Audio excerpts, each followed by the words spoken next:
For more, let's bring in former air traffic controller Michael Pearson. Michael, thank you so much for being here. It's not just a pay issue, Michael, is it? These air traffic controllers are under incredible stress and already overworked with an air traffic control system that is, because of President Obama, 3,500 air traffic controllers short.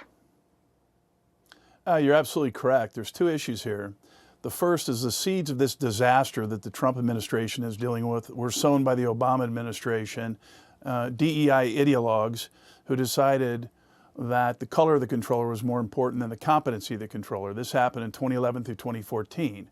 So the 3,000 to 3,500 air traffic controllers that we need, and we've needed for over 10 years, are directly related to and correlated to the disastrous policy of the Obama administration.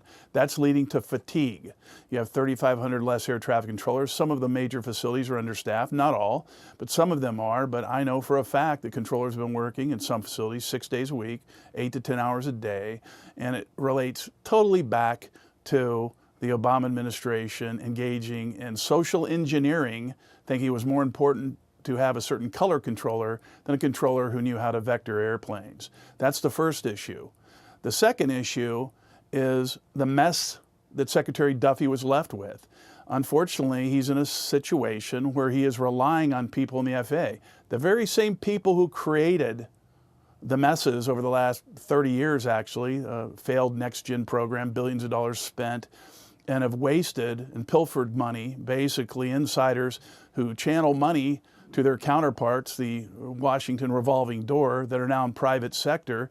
And these folks are counseling Secretary Duffy on how to fix a system. And a perfect example is one of them told Duffy in a press conference 4 to 5 months ago, and that the system could be fixed in 2 years. That's insanity. No one inside the industry or even outside the industry that knows the way the FAA works will believe that's true. Secretary Duffy needs to pull away from the legacy FAA deep state bureaucrats that created this mess and get some outside counseling on how to really fix it. There are people out there that can do it. He's certainly not going to find the answers and fishing in the same well where the deceit and fraud came from. These air traffic controllers are working overtime, working multiple positions simultaneously. I've heard this from you, but do the controllers blame President Trump? Who do they blame for this shutdown? Well, not at all. I've been out of the FAA for a while, but I have deep roots in the FAA all the way to the very top of the agency, and certainly lots of controllers. I've heard from dozens of controllers that they know where this is coming from. They know that it is basically a Democrat holdout, and they're fairly savvy on knowing what the root of the problem is. So no, they actually don't blame the Trump administration. They believe the Trump administration was left with a long-term legacy of carelessness by the prior administrations, and they were. The Trump administration was given an absolute mess, and they're going to have to talk to individuals and get people outside the Beltway who know how to fix it if they ever want to succeed. I do believe they're trying to do the right things. I don't believe they're going in the right direction at this time because, again, they're relying on legacy folks who created the issues. Michael, thank you so much for being here. Michael Pearson, and welcome. Please come back. Let's hope this gets resolved, but let's keep talking.